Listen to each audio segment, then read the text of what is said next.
Oke, kembali lagi di channel saya. Makasih buat kalian yang sudah mengklik video ini. Dan kali ini Kaisang semakin bersinar ya.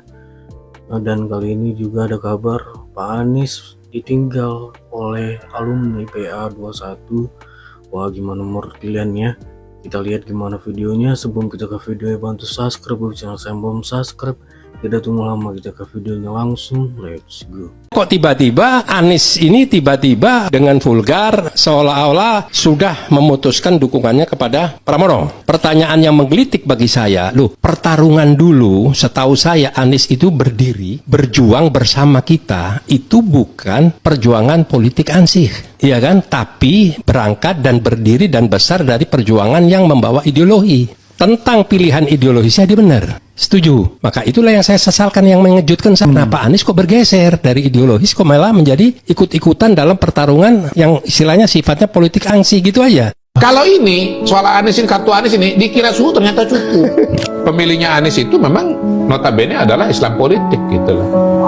Nah, itu menurut saya akan membuat Anies itu menjadi dalam tanda kutip ya, hantu yang lebih seram dibandingkan dengan PKS. Bahwa masuknya Anies itu ketimbang mengunci kemenangan justru membatalkan kemenangan. Betul. Gitu. Ada Pemilih Anies kan, pemilih Anies besar, pengaruhnya besar. Itu mereka tuh sudah ke Pramrano. Nggak usah Anies deklarasi pun mereka udah ke Pramrano, karena mereka itu kan segmen oposisi.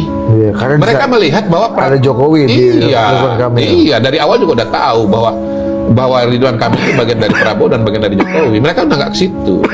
Yang salah dihitung atau yang mungkin asumsinya salah adalah bahwa kelompok minoritas itu ya, yang tadinya ke Pramono dan Rano, justru begitu ada Anies malah lari ke Ridwan Kamil dan Suswono. Sing rumiyin niku Rakernas, Rapat Kerja Nasional PDI Perjuangan, mutusaken tidak disiarkan untuk ngadepi pemilu 2004 harus tersedia uang 5 triliun rupiah. Teko endi iki gak nyolong. Ayo. Nggih, jelas-jelasan mawon. Kabeh bahasane BUMN diporoti kabeh. Kalian ini adalah petugas partai. Jangan lupa, kalian adalah petugas partai. Tidak lagi bisa sebagai pribadi-pribadi. Kalau ndak mau jadi petugas partai, saya tidak ngomongi lagi anggota partai, petugas partai. Artinya jangan diberi tugas oleh partai. Out, begitu aja, mundur.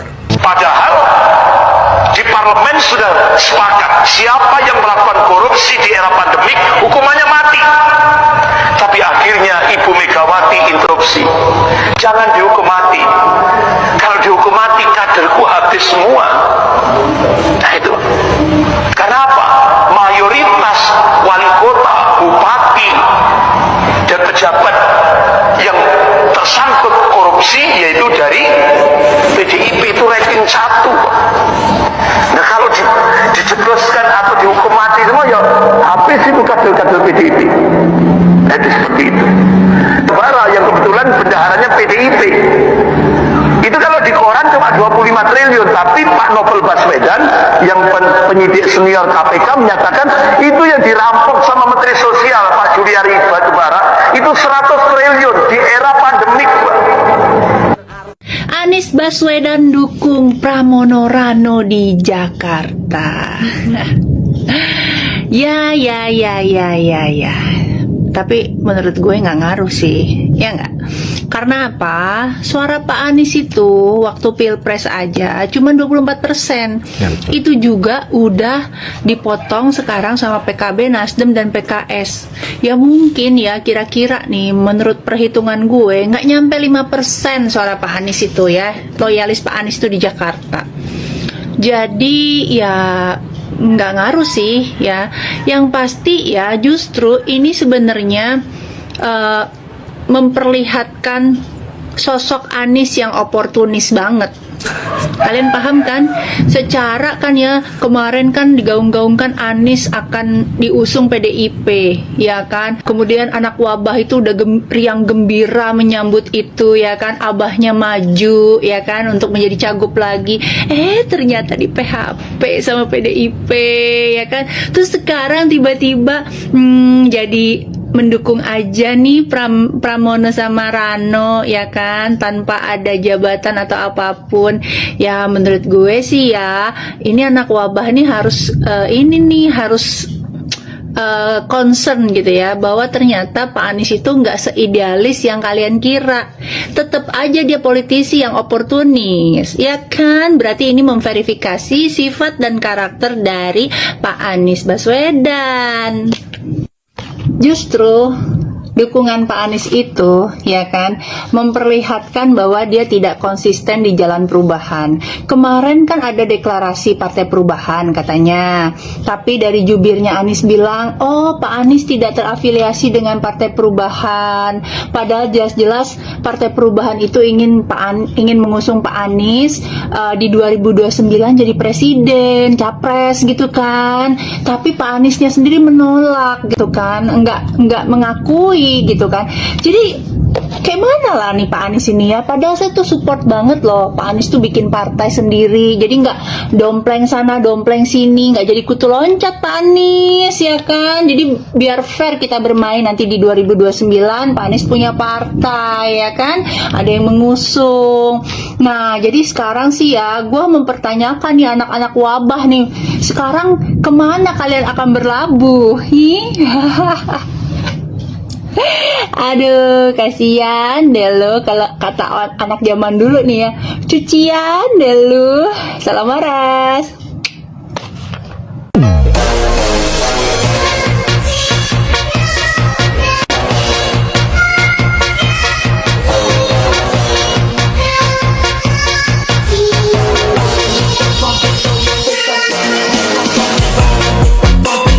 Wih gila, Kejaksaan Agung tariknya ngeri banget. Dia berhasil nangkep bos Sriwijaya Air yang ngelakuin korupsi di pertimahan sampai dengan berapa? 300 triliun. Jaksa Agung menangkap salah satu orang terkaya di Indonesia, konglomerat pemilik maskapai Sriwijaya Air dalam kasus timah. Henry Lee ditangkap saat kembali dari Singapura karena beberapa kali sebelumnya itu udah dikasih surat panggilan gak datang. Gokil sih, Mas Kaisang. Dan akhirnya langsung diciduk, bro. Kabarnya beliau ini yang membiayai proses pembelian mesin untuk melebur biji timah ilegal. Yang kedua, beliau juga membuat perusahaan boneka di mana untuk menyelundupkan hasil biji timah dari timah ilegal yang merugikan negara sampai dengan 300 triliun. Kalau ngomongin soal pertambangan di Indonesia ini rame banget. Apalagi ada video yang lagi viral masalah tambang minyak ilegal yang diupload sama salah satu akun. Ini video yang lagi ramai kemarin, di mana ini salah satu tambang minyak ilegal yang ada di daerah Sumatera yang diupload oleh sebuah akun yang isi captionnya kayak gini. Bapak Kapolri harus tahu ini. Ini adalah sarang mafia penyuling minyak ilegal di Desa Bayat Ilir Musi Baju Asin. Ini baru satu sampel tempat, Pak. Sedangkan ini ada banyak sekali tempat penyulingan minyak ilegal. Aparat di sini pada tutup mata karena apa, Pak? Bapak sudah pasti tahu lah. Kami sudah capek lapor dengan mereka, bahkan informasi ada anggota juga yang ikut bermain dengan minyak ilegal. Nah, ini PR Pak Kapolri nih. Jadi video ini harus sampai ke Pak Kapolri biar ditindak nih. Kemarin kan sempat viral di daerah timur tuh, masalah polisi yang dipecat gara-gara mengungkap tentang mafia minyak. Nah, apakah aparat ini terlibat lagi? Kalau lo pengen tahu video lengkap masalah minyak ini, cek aja di video tadi, ada namanya. Dan kita kawal semoga itu abang admin yang ngelaporin itu tetap aman. Dan video ini harus viral sih, karena itu mafia gue yakin gede banget. Nah, tugas kalian buat ngeviralin biar Pak Kapolri ngeliat, dan nanti Pak Prabowo balik dari luar negeri nih untuk kasus ke-up. Oke, tugas kalian sekarang untuk nge-like dan share video ini. Nanti kalau ada video baru gua share. Pokoknya Indonesia harus bebenah. Ini udah lagi bener nih pejabat-pejabat kita. Oke. Pakai toa. Yang bertengah-tengah menurut saya. Recorder. Aduh. Oke, langsung. Pakai juga. Double. Waalaikumsalam warahmatullahi wabarakatuh.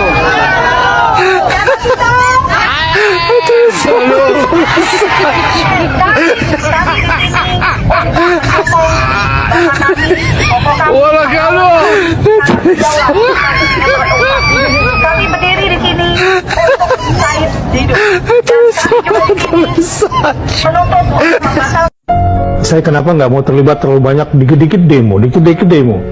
Saya melihat kalau orang maunya demo terus berarti udah punya penghasilan di situ, ya nggak?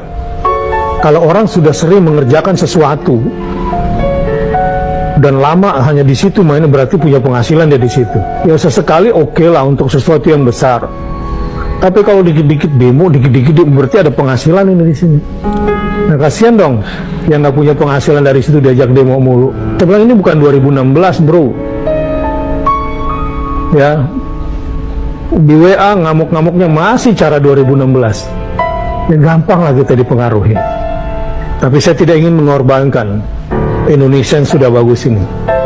Jangan gampang terburu-buru nih, terutama emak-emak militan yang gampang kesundut, yang sumbu pendek, baru dipancing pakai WA dikit langsung meledak gitu ya. WA lalu bikin kelompok, ayo ke sana, ayo ke sini. Gak usah nyala-nyalain Bapak Prabowo, gak usah nyala-nyalain Gibran, gak usah menghakimi Gibran tentang ekonomi rakyat dan segala macam. Gak usah juga ngomongin Bapak Joko Widodo ngapain aja 10 tahun bla bla bla bla bla. Gak usah ngomongin ekonomi kalau diri sendiri aja gak mau berusaha. Diri sendiri aja gak mau bergerak, diri sendiri tuh gak mau berkembang dan gak mau maju. Gak mau ngikutin zaman, gak mau belajar, gak mau baca-baca pengetahuan, dan gak mau mencari tahu. Gue pernah ngomongin tentang Bapak Jokowi 10 tahun ngapain aja, infrastruktur dan lain-lainnya di konten gue yang ini ya. Kalau kalian belum nonton silahkan ditonton, itu videonya juga lumayan panjang tapi itu isinya edukasi, isinya ilmu gua kasih ke kalian. Hidup kamu ya tanggung jawab kamu, tidak ada campur tangan orang lain untuk membuat hidupmu lebih berhasil atau lebih tinggi. Tidak, hidupmu tanggung jawabmu, bukan tanggungan orang lain, apalagi pemerintah. Pemerintah itu ngurusin negara, bukan mengurusi perut dan hidupmu sendiri-sendiri. Ya terus kalau kayak gitu ngapain dong ada pemerintah kalau segala-galanya kita atasi sendiri? Tadi gua kasih taunya apa? Gua bilangnya apa? Pemerintah itu mengurusi negara, bukan mengurusi hal pribadi-pribadi hidupmu. Sekarang kalau mau bahas pemerintah, coba gue tanya, pemerintah kurang bantuin apa? BPJS ada, BLT ada, KIS ada, KJP ada, KIP ada. Itu diperuntukkan untuk siapa? Ya untuk kalian-kalian yang membutuhkan bantuan. Bansos buat siapa? Buat kalian, buat rakyat. Hidup kita ya tanggung jawab kita, hidupmu tanggung jawabmu. Tugas pemerintah ya mengurus negara. Lo pikir yang ngurus negara siapa? Bapak lo, kakek moyang lo. Emang menurut lo kerja di pemerintahan itu kayak gimana? Kok ekspektasinya tinggi banget gitu loh? Ekspektasinya tuh terlalu tinggi sampai bisa-bisanya menggantungkan diri sendiri kepada pemerintah. Terus emang lu gak mau jadi pribadi, jadi manusia tuh yang berpikiran maju gitu? Memang pemerintah itu membantu rakyatnya, pemerintah itu mewakilkan rakyat. Iya, gue tahu pemerintah itu juga dipilih oleh rakyat dan untuk rakyat. Gue paham sampai situ, gue bener-bener paham. Tapi balik lagi ke diri masing-masing, balik lagi ke SDM-nya, balik lagi ke pribadinya. Mau sampai kapan lu terus-terusan ngandelin pemerintah dan segala macam? Sedangkan lapangan pekerjaan udah banyak. Bahkan gue turun langsung ke lapangan. Pekerjaan itu sekarang banyak banget. Lowongan pekerjaan itu banyak banget. Tapi kalau kalian yang udah nonton konten gue yang tadi gue bilang ya, di situ gue udah bilang lapangan pekerjaan itu banyak. Tapi yang mau melamar kerja itu banyak maunya. Skill nggak ada, maunya gajinya gede. Giliran gajinya agak gede, dapat tekanan dari atasan, kena mental, resign. Sekolah gratis dari pemerintah ada, tapi pada banyak yang maunya masuknya swasta. Jadi masih salahin pemerintah. Program beasiswa dari pemerintah ada. Sekarang tinggal gimana kita SDM-nya itu bisa bisa memanfaatkan fasilitas-fasilitas yang sudah disediakan oleh pemerintah dengan baik. Sorry to say ya, hal ini pernah gue sampaikan di konten gue yang tadi gue bilang itu, yang waktu itu gue bikin. Gue pernah bilang kayak gini, sorry to say ya, kalau udah tahu kalian masih kurang mampu, kalian masih kere, kalian masih miskin, ya udah jangan banyak-banyak punya anak. Lu ilangin deh tuh ya peribahasa-peribahasa banyak anak banyak rezeki. Nggak ada ya, ngegedein anak itu pakai duit, beli susu, pampers segala macam itu pakai duit ya. Keputusan untuk menikah, berkeluarga, punya anak itu keputusan kalian, keputusan pribadi. Jangan diserahkan, jangan dibebankan kepada bantuan pemerintah. Kendati demikian, pemerintah bantuin nggak? Bantuin. Bantuan untuk ibu hamil ya, makan siang gratis udah mulai disalurkan bertahap, sekolah gratis, dan bantuan-bantuan pemerintah lain yang tadi udah gua sebutin. Kurang apa? Sekarang balik lagi ke diri kalian masing-masing. Sadar diri, sadar diri. Kurang apa? Pemerintah tuh kurang apa? Udahlah, coba kalian tuh yang introspeksi diri, gantian gitu. Jangan pemerintah terus yang disuruh introspeksi diri gitu. Kalian tuh juga Terus ya, gue baru ngeliat konten-konten tentang pembangunan IKN terkini ya, pembangunan IKN terbaru update-nya gitu ya. Itu banyak banget pro kontra terhadap IKN, terutama para wabah, wakil anak abah yang pada sakit hati. Menurut gue IKN itu bener-bener indah banget. Tapi komen-komennya balik lagi, SDM-nya no. Setelah IKN belum jadi apa-apa, butuh 20 tahun untuk pembangunan bla bla bla bla. Gue kasih tahu, lo pikir Jakarta ya bisa sampai kayak sekarang itu cuma butuh waktu 5 tahun? Hah? 10 tahun? Tidak sayang, 20 tahun bahkan lebih. Terus ada juga yang bilang IKN itu hasil naikin BBM dan pajak rakyat jelata ya. Gua kasih tahu ya, anggaran yang dikeluarkan untuk membangun IKN itu hampir setara dengan pembangunan anggaran pendanaan yang diberikan kepada Abah waktu menjabat. Cuman bedanya, Abah gua nggak tahu dia buat apa, tapi Bapak Jokowi membangun kota, yaitu IKN. Melek matamu, blok. Oh gitu deh videonya, gimana menurut kalian, dan sampai bertemu di video saya selanjutnya. Buah.